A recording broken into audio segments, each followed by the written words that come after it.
Okay, welcome back. Episode number 103, Mastering Modern Selling. Tom Burton here with Brandon Lee from Orlando, live from Orlando today, if I'm not mistaken.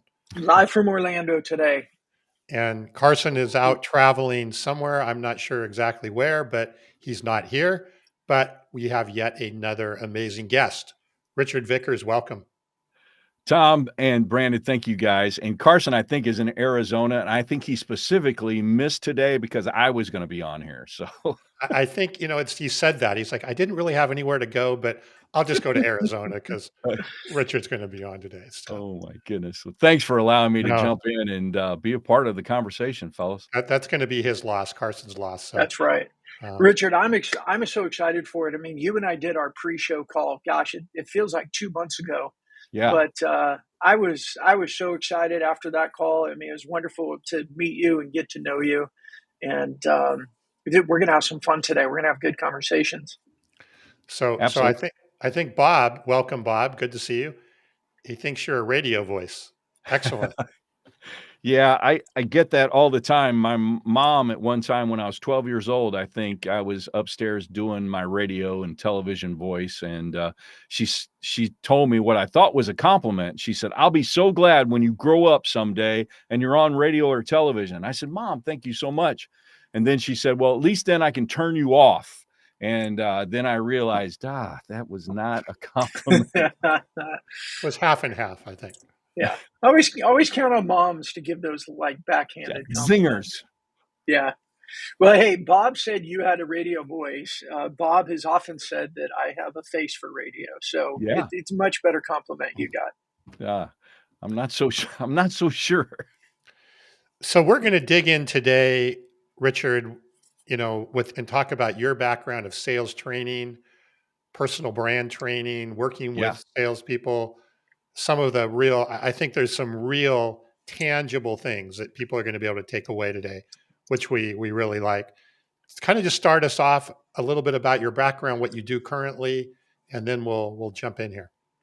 Yeah, well, it's interesting that Bob mentioned communications is my background. I early in my college career, communications and theater, and the next thing you know, I found out that I might be able to talk and do some selling. So I've been carrying the bag, as they say, on the street for years, and here recently, in the latter part of my career, got into sales training, learning and development, and now really in charge of career development, career growth at US Foods and onboarding all of our new folks. So that's a little bit of my background. I've been with US Foods for almost 18 years. So how's that for a 30-second introduction to my background?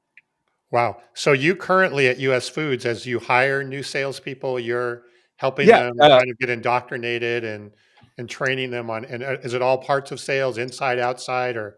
Yeah, it's inside and outside sales. I just left our sales training team to come over to the learning and development side. All of it goes through our learning and development. But yeah, I was a part of the sales training team where we onboarded new sellers every 3-4 weeks. We'd bring on a new group of new sellers and teach them the US Foods culture, the US Foods way, and selling, and all of those kind of things.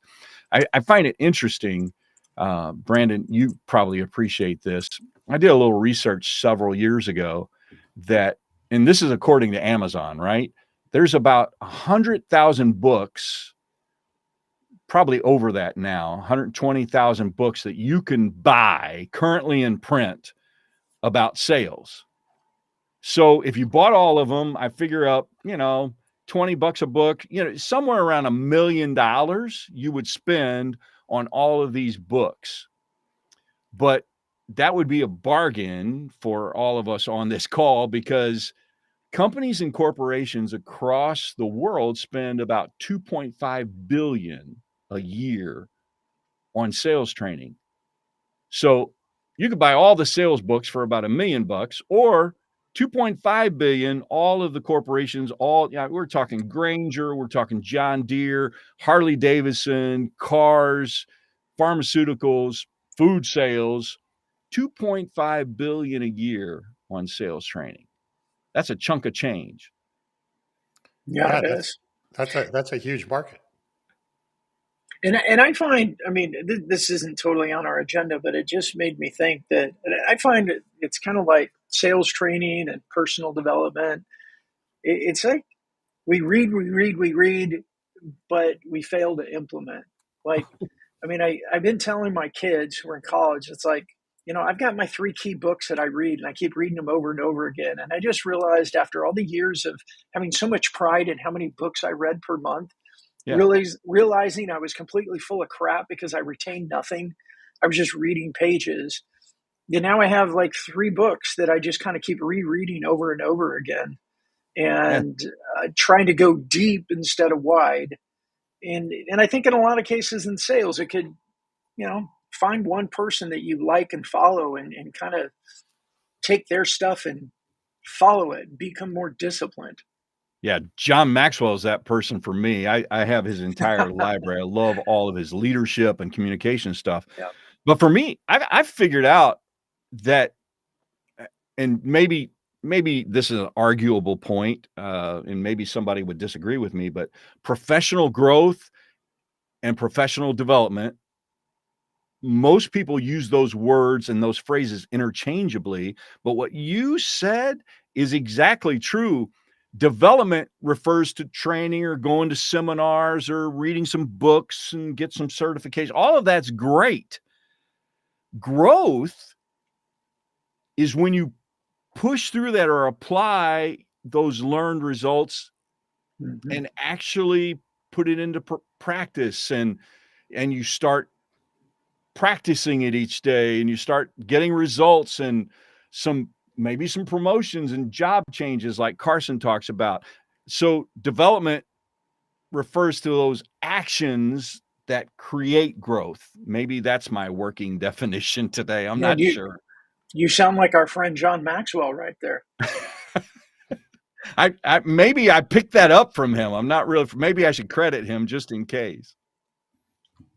I don't think he'll mind as long as you picked it up. All right. Well, hey, Brandon, do we want to let's welcome to everybody who's listening live and Butch Yeah. in Atlanta, and of course Bob, who's always here, and others. Jump in. Please ask good. I think this is a show to be asking questions, because I think what we were talking about prior to going live here, I already have like a page and a half of questions just from our conversation. So I think there's going to be a lot of good opportunity for questions here today. Yeah, and we forget sometimes. We get so excited with our guests. Like, look, hey, we started the show and we're 103 episodes into it because we wanted to bring these guests and these conversations to our audience. So if you're on the podcast, throw things in the comments down under the show notes, or come join us on our LinkedIn or our YouTube page. But if you're here live with us, or throw it in the comments, and we do our best to bring them up on screen and help let you join the conversation. You guys are better at it than we are anyway. Yeah. And lastly, before Richard, we go in here, I want to thank Brandon Fist Bump for again sponsoring us this week. Fist Bump is paying for all the producers and the production and everything like that. It's very appreciated. So thank you. Yeah, one of Brandon, these days, we're actually going to have a Fist Bump commercial on here so people know really what we do. Well, that's one step at a time. One step at a time. In the next 100 episodes. That's right. That's right. All right, Richard. So with all the training and onboarding that you're doing, what are some of the key lessons that you've learned? And what do you see are some of the biggest challenges that, as people come on and new salespeople come on, that you feel like you have to overcome to get them to be effective and really? I mean, it's hard, right? Sales has always been hard. I think it's harder than ever, which is why we do this show. Is how do you use some of the modern selling techniques to maybe rise above the noise that's out there? Yeah, I've got a small philosophy that I kind of live and breathe by, and I'll say it and then I'll explain it. I have found over the years, no matter what you do in sales or in life, that money flows to where needs are being met. Period. I'm going to say it again. Money flows to where needs are being met. It's like if I have a need to go on vacation, I'm going to contact my vacation planner, and she's going to help me pick out some spots, and we're going to choose. So my money is going to flow there because I have a need to go on vacation. Back in the day, I remember churches would never do a bathroom remodel or a Sunday school remodel. They would do a brand new building program. And oh, by the way, the bathroom would get remodeled in that building program, because people aren't going to give their money to something that is so small and isn't meeting a need. They want to give their money to something that is going to be big and effective and they can see it. So I think for most sellers, I ask this question: are you meeting needs? Because if you're meeting a need, people have a tendency to open up their wallets and will spend money where needs are being met. And I hope that philosophy makes sense.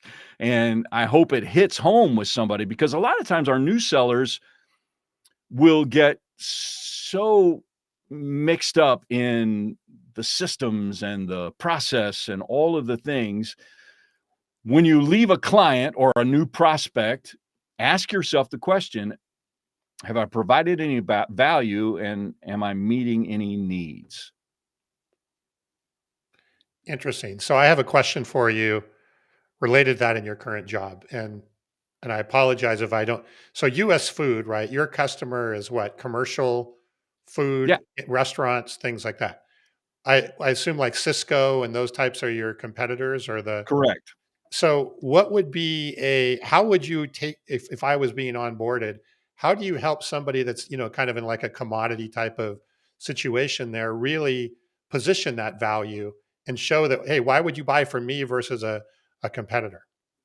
Yeah, and it goes back to really understanding your product, understanding all of the things that uh, whatever company A has or company B has, but diving into where that need is for the customer. And for most food customers or restaurateurs or hospitals or whatever that may be, most of the time it is finding out where they have a void or that white space, or where their focus is so much on their product. I tell chefs all the time, you can create a $25 salad, but unless your customer, Mr. and Mrs. Chef, wants to spend $25 on that salad, you may be just wasting a bunch of ingredients and a bunch of lettuce, when you have to understand, what do your customers want? And that's a big part uh, of that sales process, is understanding what your customer, but understanding what their end customer is interested in spending their money on. I think that's a huge point for B2B in Mhm. general, right? Because generally in B2B, right, you have business to consumer or to another business that are there. Tom, tap your. There you go. How about now? Yeah, you're Yes. good. It always just needs a little bit of your loving touch, and then it's right Well, back no, on. I get excited and my arms start flying around and then it knocks the thing I off. had an 8-track player back when I was in grade school. I had to do that too. I love it. Get back to what you were saying, Tom. That was important. No, I was just so it's, there's a layer, right? As a salesperson, knowing not only what your customer does, but what they do, right? And how they actually create value, to your point there. That gives you a very interesting edge, I think, over Yeah, just knowing what your products are. yeah, and I encourage creativity. My daughter is going through nursing school, and last night she had me sit down, and I made her walk in as if I was a patient, and she's taking my blood pressure, and she's tapping and listening to my lungs, and she's doing all the things that a brand new nursing student does, right? And I stopped her. She's 22. I said, "Why do you think I had you do that?" And she said, "Well, to hear myself out loud say those things, because I'm going to be saying them to real patients and to get comfortable with it." I said, "Ding, ding, ding, ding. What do we have for her, Johnny?" That's the first reason. I said, and number two is, once you get comfortable hearing your voice say those things as me as your patient, you will be able to do that with a real patient. And a lot of our new sellers and even veteran sellers forget to have those mock conversations and talk through strategies, because it sounds, whether you're a nurse or whether you're a seller or whether I'm working on your computer, understand, and I think this is a lost art, because I'll do trainings all over the country and I'll tell people, hey, we're going to have a mock conversation. They're like, oh, that sounds fun. And I said, it's basically role play. And they go, oh, because mock conversations are role play, right? And we have this in our mind that role plays do not have any benefit. But I told, just like I told my nursing student daughter, getting comfortable and confident, where does that confidence come from? It comes from, hey, I did this with my dad last night and I understand he was being goofy with me, but all of a sudden it flows out of her mouth and she understands, she hears the words coming out of her mouth and it becomes a rote and it becomes practice. And then it's I was a safe place to fail with my daughter. So this week when she does this in front of 30 other students and her 5 professors, she's going to be a lot more comfortable because she practiced in a safe space. So yeah, I agree. I mean, when I had my call center, the mock, the role play was part of it, and I believe they had to do at least 12 role plays with different people, and and from different, some of the more experienced sellers had to participate and pretend to be the buyer and give them real life situations. And there's nothing like consistency in a role play that gives you confidence in real life. Totally agree with that. Hey, Tom, I want to go back a little bit because I think this is a great conversation. Bob said a little while ago, I think we make sales harder than we need to. We get in our way too often and we use tech as a crutch. Uh, Richard, what are your thoughts around that? well, I have this 3-step philosophy that, and I people are going to think you set me up for this, but it, I, I have this philosophy about how to sell anything to anyone. And I mean, anything literally to anyone, because we get so, like, if I'm selling water in this water bottle with a little bit of flavoring, I know everything about the ingredients of this plastic. I know about the water bottle, and I get so consumed with the features and benefits of this product that I get so excited, like John Candy, right? And I squish it and I love it, and I lose the sale. Um, do either of you gentlemen know anything about boats? A little bit. Okay, awesome. What about you, Brandon? Anything about boats? I've owned one Yeah, once. yeah. I know nothing about boats, so I absolutely nothing. Uh, I've ridden in one, and I've been a passenger, and I think I've driven one a couple of times. Do you call it driving a boat? I think you should call it driving a boat. It Um, depends on the boat, I guess. But yeah, so I know nothing about boats, but I could it, and I do this practice with new sellers and veteran sellers, because this gets them out of their head. I'll say, Brandon wants to buy a boat, sell him a boat. And then person's like, how am I going to sell it? I don't know anything. Hey, Brandon, if you were going to be buying a boat, what's your favorite color? What would you want your boat? Green. Green. You want a green boat? That's awesome. And so I write down green boat. Hey, what are you going to do with this boat, Brandon? Are you going to ski? Are you going to go fishing? What is it? Probably take the kids around the lake and Oh, let take them the kids to that. So let them it's going to be surf. for, yeah, so some fun. You got a green boat that you want to use for fun with the kids around the lake. Anything else? Do you any kind of horsepower or motor? Not sure. Outboard motor for me generally. Okay, outboard motor. So right now, I know 3 things to sell you on a boat that I know nothing about. How in the world can I think I could get you at least somewhere down the path of buying a boat, and all I have done is just ask you some questions. Yeah. If I knew about boating and I knew all the things about outboard motors, I might get so excited, and when you start talking about boats, that I start selling you something or the best feature or the best something that I think. But because I know nothing about boats, I am forced to what? I'm forced to ask you questions, and Right. you in turn sell yourself. Yeah. And I think just simple things like BANT.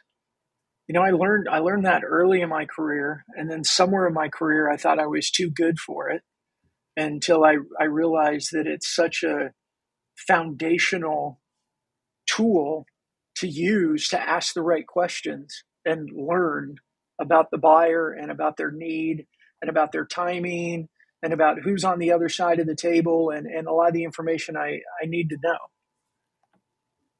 Yeah, and at at the end of the day, we're all human beings, not human doings, so I think it's connecting to, uh, our human desire, Maslow's hierarchy of needs, but also our human desire is to, uh, avoid pain and somewhat seek pleasure, whether that's food or our entertainment or whatever the case may be. We naturally want to avoid pain and seek some sort of pleasure.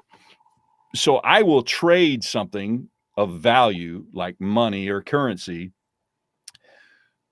for something I don't have, which in this case, we're talking about product, a boat or a food product or whatever the case may be. So we've got to take some time to understand the customer's pain points, right? Absolutely. That's Yeah, I good. think I think your point about this is prevalent in the tech world, right? Where we all understand our technology and we get so excited about our technology and what it does and features and all that. And the customer on the other side doesn't even know anything about at all what the technology is that we're bringing to the table. And we overwhelm them fairly quickly. And it doesn't really become a conversation. It just becomes a brain dump of information to the other side. So I think again, going back to your sales training, I would think that you'd almost want to start people way over on that simple part and not try and make them experts on how to make a 5-star Caesar salad or something that they're going to go in and try and sell. And and most people think, and I'm a communicator. I love, as you can tell, I love to talk. I love to communicate. Most people think that the art of selling is communication, and I think that is a big part of it. But the oxymoron of the day is that great communicators typically are the best listeners. And once you learn that oxymoron, that it's not about what's coming out as much as it is how much you're able to ask those questions to sell you that boat, and just listen to those needs. Because and one of my favorite phrases is, "So if I heard you correctly," and trust me when I say this, try to implement this in my home life with my daughters and my wife. Uh, so this is advice that you can use at home or at work and in the corporate world or selling. If I heard you correctly, and then reframing what I heard and not doing in a in a placating way, but truly listening and playing it back. Because once somebody feels heard, there's something that happens inside of us as human beings. I become much more open to hearing you if I think you've heard me. Mhm. Hmm. Yeah. I mean, it's one of my favorite sayings, and especially on the show, is people don't care what you know unless they know that you care. Yeah. And, you know, I talk a lot about, and I believe that feelings are so important, and they tend to get, I feel like they get pushed aside a lot of times into more serious conversations, more serious points to make. But if we're not aware of how people on the other side of us are feeling, we're going to lose out. I mean, you know, Tom, what I love is that in the last probably 8 to 10 episodes that we've had like Carl Lebo on here, and he was talking about just be curious, simplified it all. If you can just be curious and imagine the person on the other side of you is in their 8-year-old self, and you're in your 8-year-old self, and you're just having a conversation. Like so many things would get better.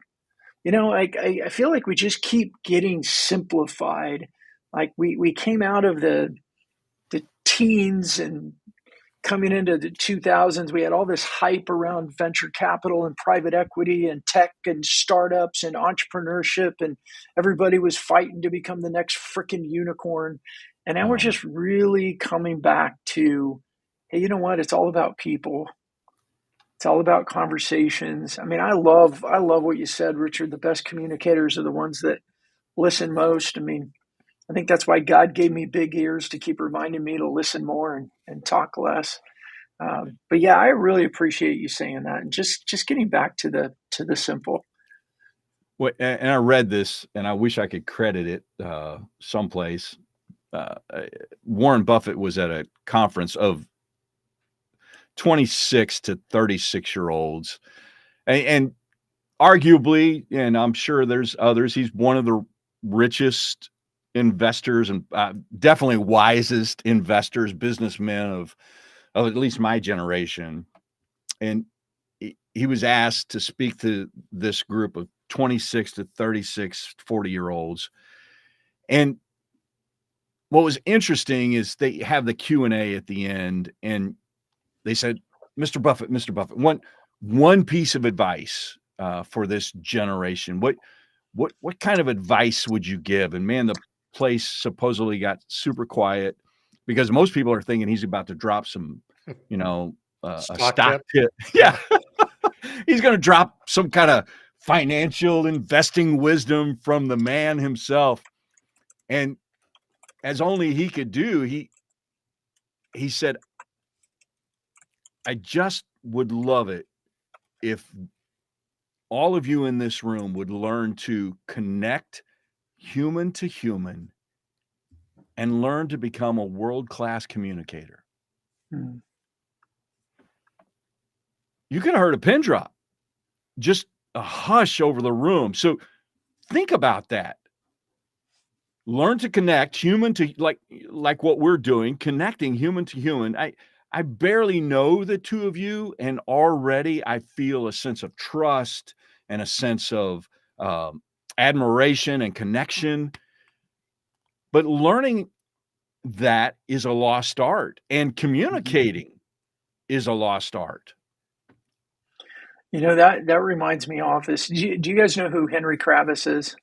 Colbert Kravis and Roberts, Oh, leverage buyout firm out of New York City. They did the whole RJR Nabisco thing back in, I think, the 80s or whatever it was. But anyways, Henry Kravis was alumni of my tiny little college that I went to in California, and he spoke, and same concept. You know, in the Q&A, and somebody said, "What's your biggest piece of advice for us as undergrads?" And he thought for a minute, and he said, "You know, we hire the best MBAs from the best MBA programs in the country, and we send them all over the world representing us."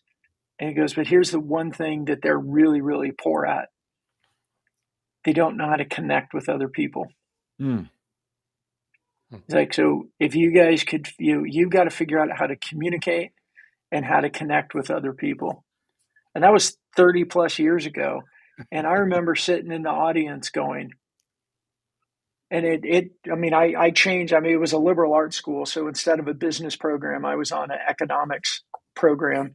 But I shifted to psychology and communication because of that statement. I also hated economics. Like that was just my good push over. But I think that's what you're saying as well, and that's what with your example, like it's just such a lost art right now. Man, it Well, makes us sound old. and let's use that to springboard then into Richard, some of the things we were chatting about earlier before we Yeah. went live is personality types, right? Yeah. Mhm. Because in order to have that quality of communication, Brandon, that you're talking about, you got to know a little bit about who you are and who you're communicating to. So, Yeah. kind of take us through how you use the personality types, the disc profiles, all of that, and Yeah. excuse me, how that sets a foundation for everything. Yeah, I've been teaching a form of this for 20 years. There's a lot of different personality tests, personality profiles that are out there. Colors, the red, yellow, blue. What's your color of your personality? Myers-Briggs. Most corporations probably 10, 20 years ago used Myers-Briggs, but a form of personality test has been around since Hippocrates, since we're talking about nursing and doctors earlier. Hippocrates, the oldest doctor, divided our personalities into 4 distinct personality types. And most of us sell or operate in our communication style or our personality type. So the DISC personality type, just to give your audience a little preview, the DISC personality, DISC, it stands for dominant, influencer. The S stands for steady or steadiness, and what I'm is C. The C stands for conscientious. And think about the dominant personality type. If they had a theme song, the dominant personality would sing Elvis's "A Little Less Conversation, a Little More Action." Right? That's the dominant person. They just bulldoze through things. They're direct. They're results oriented. The I is that outgoing. If they had a theme song, it'd be "Celebrate Good Times." Come on, it's that outgoing personality. Look at me talking with my hands. Guess which personality I am? That I personality, right? And the S is that steady. They like things at that steady state, that even tempered, or they have a tendency to be patient. And the conscientious is that analytical, detailed. That's the DISC, DISC, dominant, influencer, steady, and conscientious. So I told Tom before we started recording, the best way to describe personalities for me is if 4 distinct personalities were in a car on a road trip, and uh, and you're not going to have 4. We're all a mixture of all of those personalities. It's just how we are as human beings. But if 4 distinct of those personalities, the D, the I, the S, and the C, were in a car and on a road trip and they had a flat tire, the D, of course, the dominant personality, is driving the car. He's the one, hey, everybody, just get in. I'm taking us there.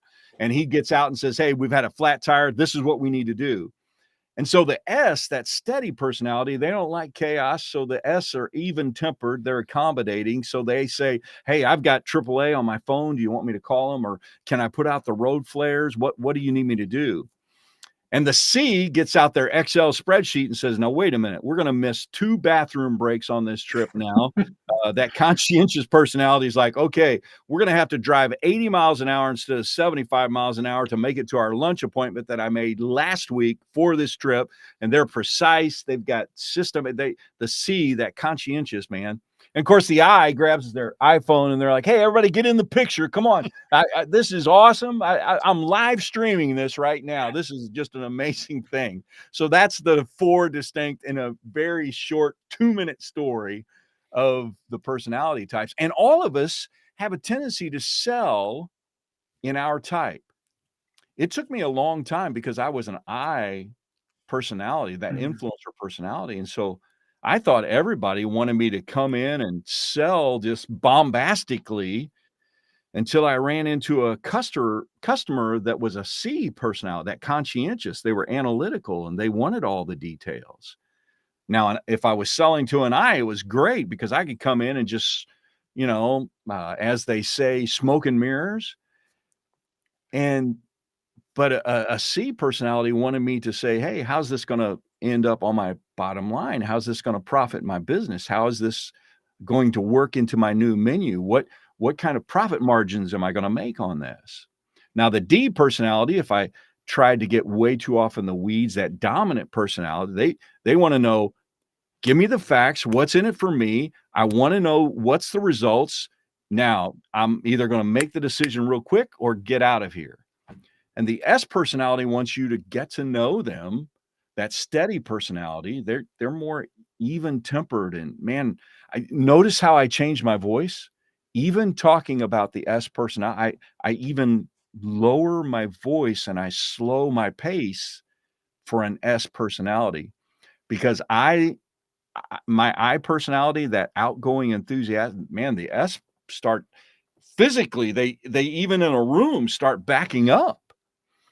So imagine sellers out there trying to sell in their own personality because that's what we're comfortable with. We're comfortable selling our communication style. If I had to break it down into anything, your personality, it's one thing to learn what you are and how you operate. It's a whole nother world to start picking up small clues of maybe what your customer's personality type and how they like to be communicated with. Wow. I did all of that in 5 minutes. I can't That believe it. was impressive. No, that was very impressive. You know, as I was listening to that, though, I think about a salesperson who's not aware of that, Oh, right? Salespeople tend to gravitate and they tend to have meetings and do meetings and sell to people that are similar to them, right?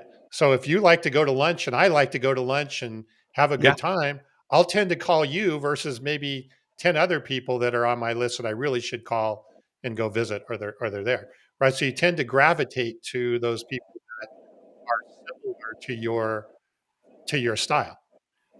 100%.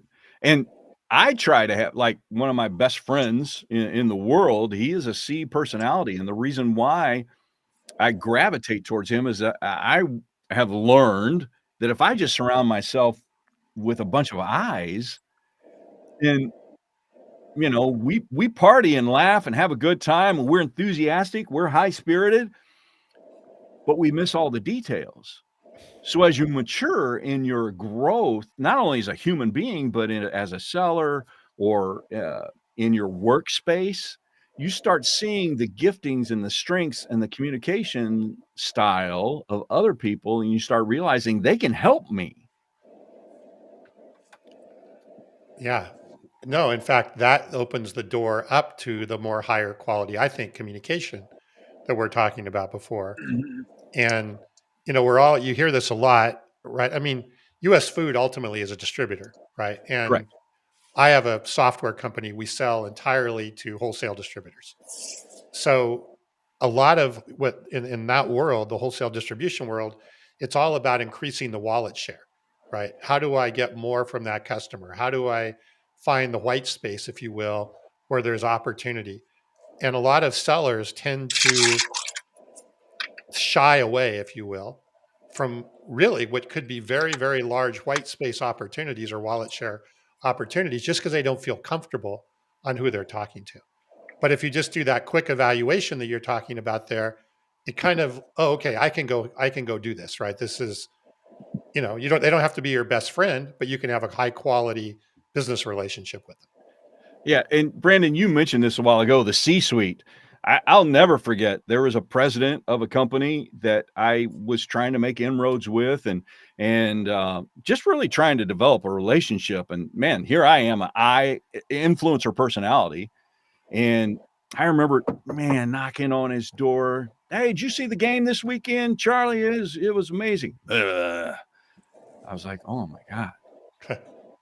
And next week I come by and hey, man, what'd you guys do this weekend? It was a great weekend to get out and do some gardening. I thought, my God, this guy hates my guts. I am never going to get anywhere with this president until one time his door happened to be open and I said, hey, Charlie, when you get 5 minutes, I'd love for you to give me a call. I've got this new program that I want to roll out and chat with you about. I really think it's going to be some great things for your bottom line. Hey, come in, have a seat. oh my God, I think I got a little tear rolling down my cheek. I was like, oh my God, he likes me. Had nothing to do with the fact that he liked me. I started speaking, he was a D, that dominant personality. I started speaking his language, which was be brief, be bold, and be gone. That's a dominant personality's language. Mm. And it clicked with me that it wasn't about somebody liking me or not liking me. It was about speaking their language. The ability to resonate through the communication, right? It's not what, yeah, I get whether they like you or even like your product or anything like that. It's the ability to resonate with that communication. Yeah, 100%. And speak their language. Yeah. So many times, whether you're a bilingual person or you go to another country and you're going to Spain and you want to learn the Spanish language and be able to, they appreciate you. Let me give you an example. My brother's deaf. He was 3 years old, eardrums, measles. It was a long story. And he and I were not very close growing up. He was 10 years older than me. And he went to Missouri School for the Deaf and learned sign language, ASL. And I thought it was fascinating. And I started learning ASL and understanding how to communicate with my brother. That tore down a wall that was between us. And it wasn't just him not being able to hear me. It tore down a wall of my brother is speaking my language. And I'll never forget when I asked him to be my best man, and I ended up having the opportunity to be his best man in his wedding. He told me how important it was for him when I understood ASL and was able to communicate in his language. Our family dynamic changed. Mm. Imagine a customer, and I tell you that's the reason why I tell you that story is imagine a customer feeling trust and feeling heard and seen, Brandon, like you were talking about, whenever we're able to communicate in their language and not just shuck some product of a plastic bottle that has some flavoring.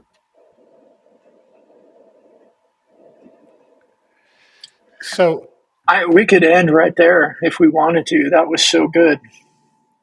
yeah, and Brandon, I want to shift to personal brand while we have some Yeah. time left here.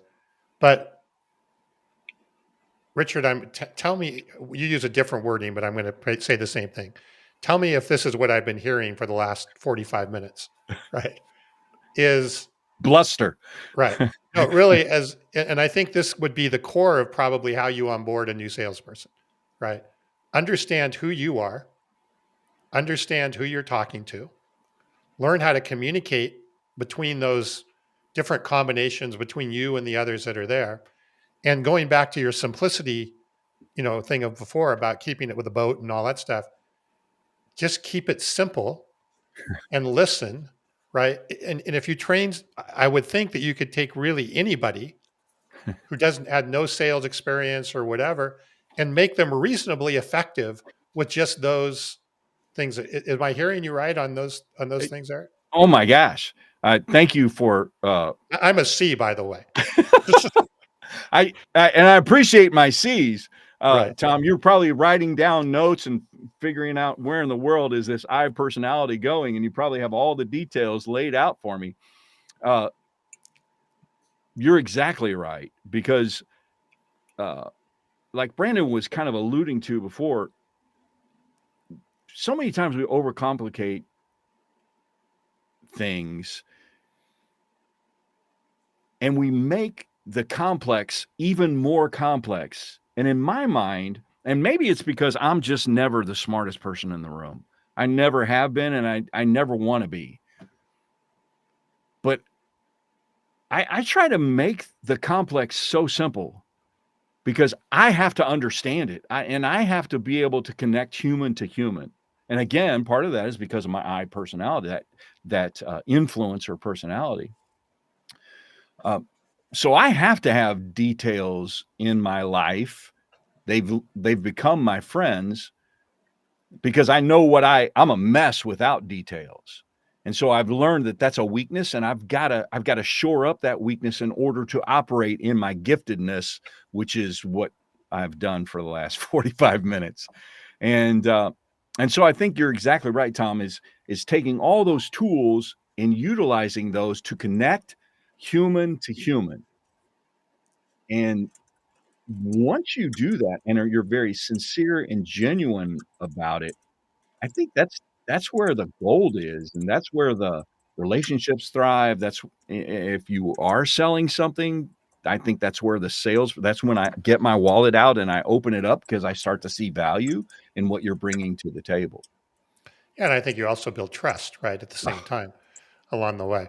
So we wanted to talk about personal brand. I want to make sure we have time for that. But and Brandon, this is something, right, that we run into as we talk to people about personal brand all the time.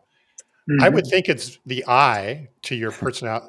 It's very easy for an I to go out and build personal brand and get on LinkedIn and post and be Oh, out there and all that stuff. That is harder, I believe. Maybe it's easy for the D or and the I, but the S and the C, it's maybe not so easy for them to get excited about that. Let's put it that way. That's there. How my do you, work is done here. My gosh, Tom, you just broke that down so incredible. um, and I'm asking both of you because I think Brandon, I don't want to put Yeah. words in your mouth, but I would think you're more I oriented, Mm-hmm. right? For sure. Yep. And it's so easy for you to just be there and out there and, all the stuff, even what you do with your team and all that stuff. And I watch that and I go, I struggle with that, right? Yeah. How do you incorporate personal brand into all of these different personality types and make it effective? And what are some of the, and maybe this is a whole other episode in and of It itself. is. Mm-hmm. I'm, That's a great question. but it's something we run And I into all love the this question because I get it from my S's and my C's, right? Because S's and C's have a tendency, well, the D, the dominant, and the conscientious, what you are, Tom, the D's and C personalities, the dominant and conscientious, they have a tendency to be process driven, not so much people driven. And the I and the S, they're people driven long before they're process driven. And so my S's and my C's at the bottom are and I'm thinking about the circle of the Mm-hmm. DIS and see how it operates. But uh, the the conscientious and the S personalities have, uh, they can be extroverted, but that's difficult for them. Most of the time, they are within because they love getting things done, and how can I help you get things done, and how can I do things safely? A C is like, I want to make sure everybody's safe. The S wants to bring the chaos down. So that is a step outside of their comfort zone. This is a whole different teaching, but I will break it down into 2 minutes. I always tell my S's and my C personalities, if that's their dominant, do not ever try to be an I or a D because it'll be fake. And once an S is like, oh, I love the I's, I want to be an I, all of a sudden they become inauthentic and they are no longer themselves. So for posting or getting out on social media, I tell my C's to make a list and a time frame of when you are going to post or how you're going to post and what that content is. Because why, Tom? Because you're comfortable with that list. And you're so as a result of the list, you do the social by checking off the box. Oh, it's on my list. I'm going to check off my box. For my S's, that steady personality, I really try to help them understand this is a chance for others to get to know you. And man, that feeds into that steady personality, that S, because they love it when others they're very cautious about it, but they love it when others get to know them. So you have to feed into whatever that strength. Now, a D, they're like, okay, oops, I posted something and reposted something I probably shouldn't have. Man, I'm so sorry. And they're just out there doing it and bulldozing it. Now, it has a tendency to be a lot simpler for them. What's interesting for me, and I hadn't thought about this before, but when you were talking there, Richard, I think we've done a very big disservice by calling this whole thing social media. Oh, because, and like Tom, you'll say, "Oh, I tend to be more introverted." Okay, what does that have to do with anything? Just because we call it social media? Tom, you're a deep thinker and you write really amazing things. You come up yeah. with frameworks. Like, you've done it twice. You've distilled what Richard said into a very simple framework like this very naturally. That is amazing content for this thing we called social media. And let's just throw it out. This is amazing content.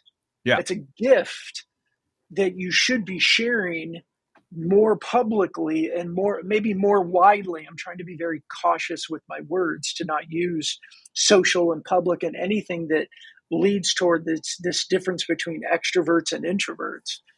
So I think in a lot of ways, just calling this LinkedIn and stuff social media has made a lot of naturally more introverted people, which tend to be more on the S and C and DISC, to be a 100%. little bit more, oh, no, that's not me. And I think we've done a lot of people like you, Tom, a very big disservice, because the stuff that you write and talk about needs to be out there. Yeah. No, I think you nailed it. And you, Brandon, say all the time, right? You run into executives, CEOs in big companies that are scared of personal brand and LinkedIn. I agree with you. I don't think they're scared of personal brand and LinkedIn. I think they're scared of what you just went through, is I have to now go be a D or an I, and I'm not a D or an I, Yeah. right? Yeah. And that's inherently not natural for me to do. Yeah. And there are some CEOs and executives that are D and Is, and it probably is if you look at the people that have been, it's easy for you to, get them on LinkedIn. It probably is like that. Yeah, I think it comes down to reframing, Brandon. And just like what you did, you were very methodical and very cautious about choosing your words. And the reason why you were trying to not just compliment Tom, but get him to see that natural gifting that he has. Mm-hmm. All you were doing right there was reframing his natural giftings into the ability to be able to see. And that's what I try to do, the checklist and the list. And, on Mondays, I'll post to Facebook, and on Tuesdays, I'll post to LinkedIn these thoughts that I had last week when I made this list and curated Richard's thoughts. And God help the person being able to do that. So what you get there is playing into your natural communication style, because people see through inauthenticity, and it's the quickest way to lose trust, and it's the quickest way to lose value that you provide when you start being inauthentic. Yeah. And what I hear you saying too, I think, and clarify this for me, is a lot of people end up being inauthentic ignorantly, unintentionally, and then can't figure out why it's not resonating with people. Yeah. And I can think of leaders that try to play in a space where it's, we used to use this term, their wheelhouse, their natural strength zone. And you were talking about branding, Tom. For me, that your brand is where those 3 or 4, maybe 5, but I think for most people it rests in about 3. I think there's magic in 3. Like for me, I'm a mentor, I'm a communicator, and I'm a leader. If I can work in those 3 areas, I will leave this call energized because I was able to work in those 3 areas. Now, do I need to work on my weaknesses? Sure. My organization skills, I wrote down a couple of things you said a while ago, Brandon and Tom.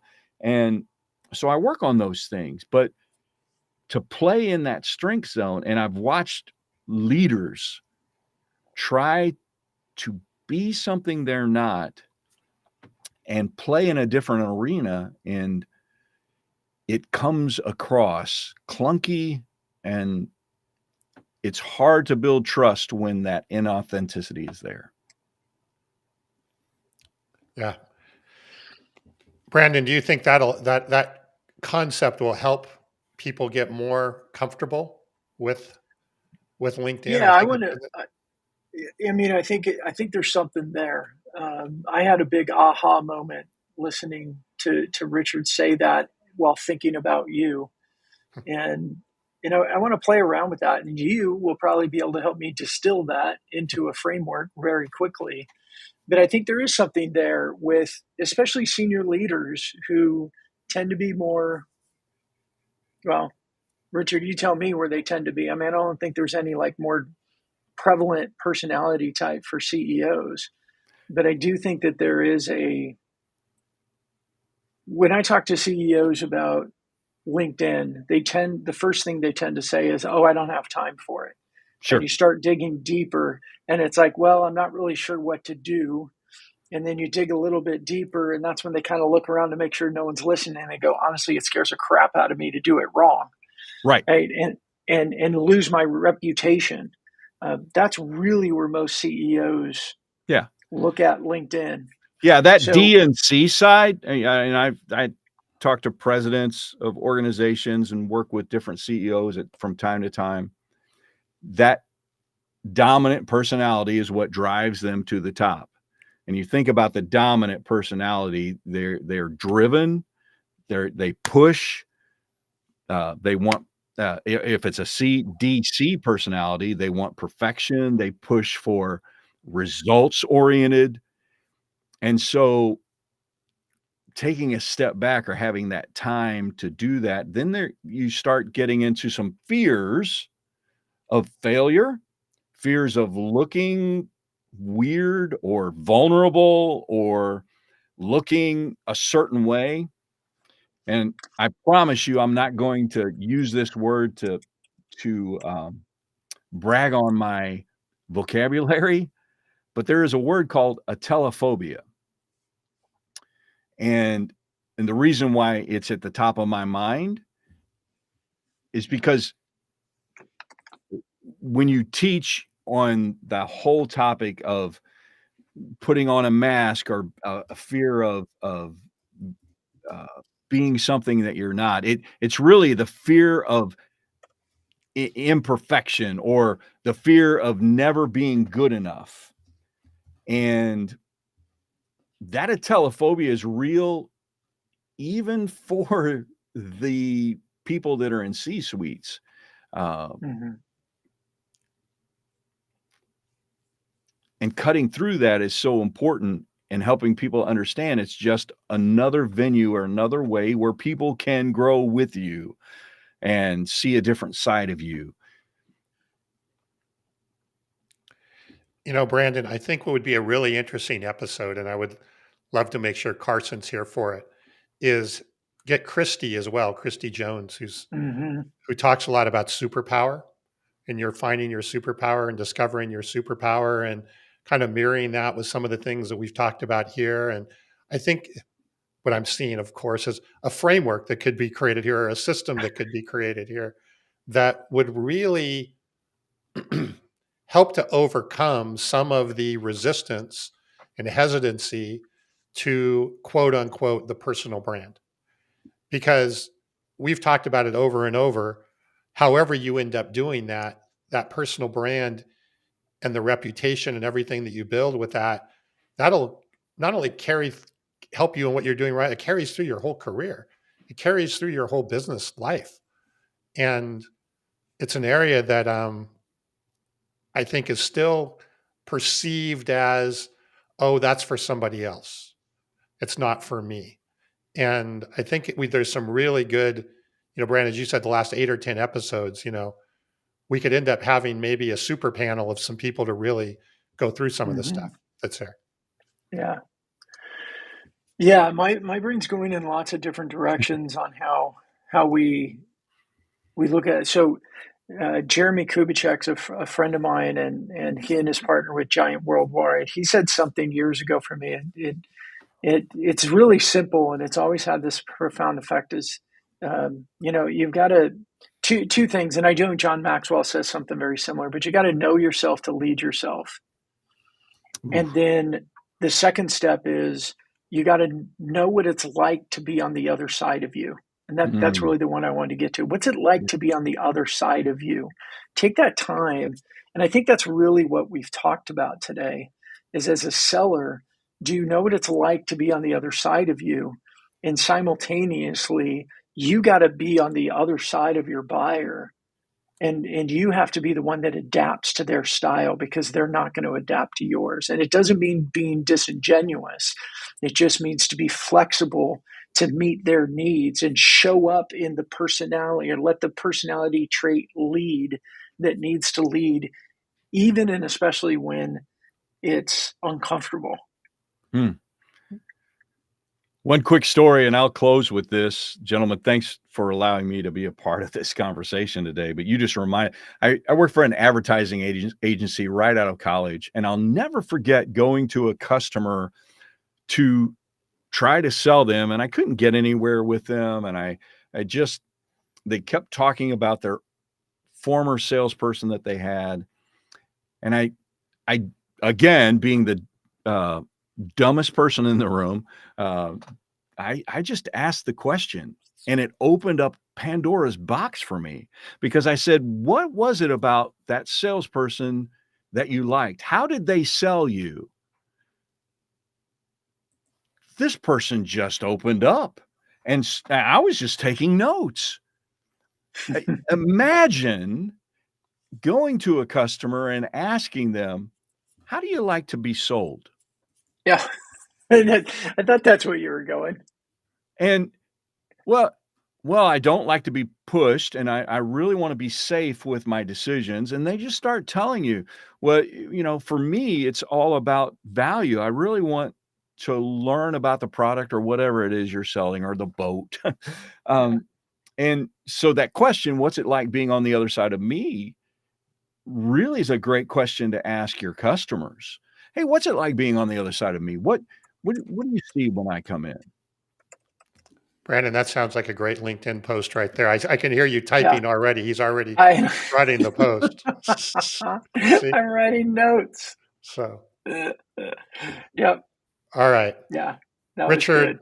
this has been awesome. I think we could definitely have a couple of new chapters on this. I think we just scratched the surface. So, Yeah. really, really good.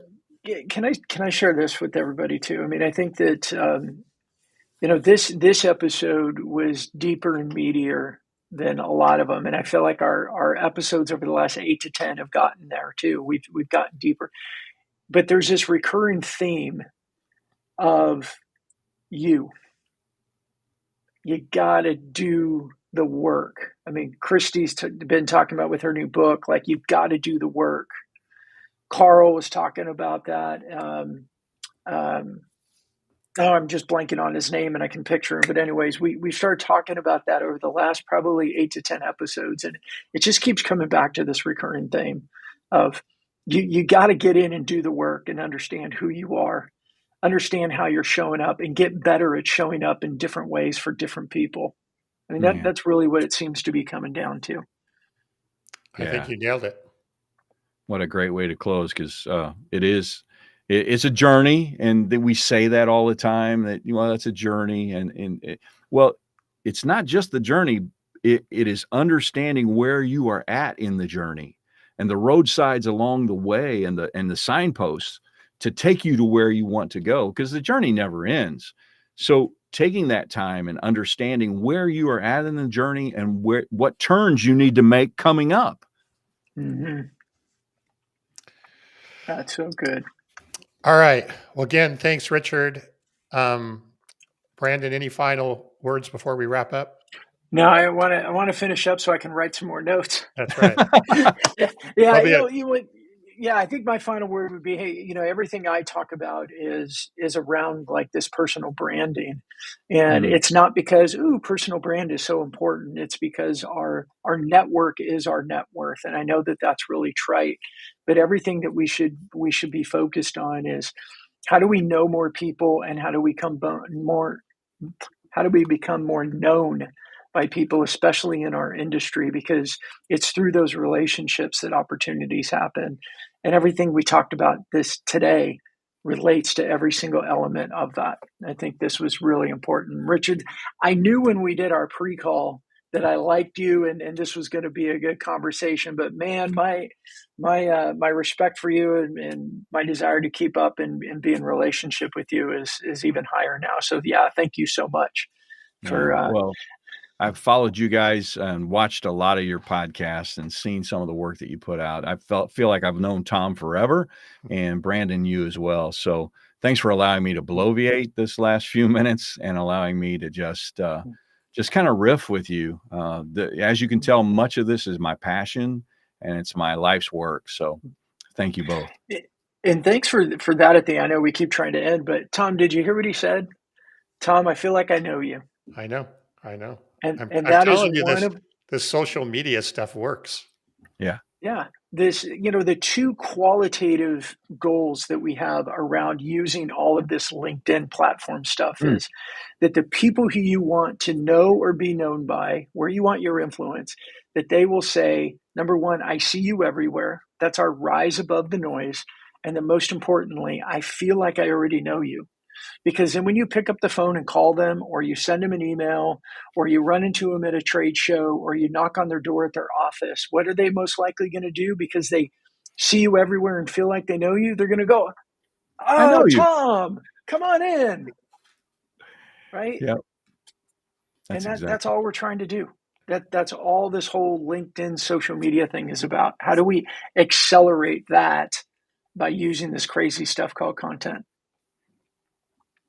Awesome. We might make Carson jealous. This is Uh, pushing one of our longest I know. I episodes. know. Well, we better wrap up quickly or Let's Uh, it'll wrap it be up. over Yeah. the thing. So thanks again, Richard. Thanks everybody Yeah. for listening, for the comments. Carson will be back next week. We'll have another amazing guest. I think we have another amazing guest next week, Brandon. I know there's a couple of them that we don't, but I don't know exactly what the weeks are there. So I haven't looked. I know that we do have some blocked off, for it's just the yeah. three of us to come in and talk about what we've been learning. So But Rich,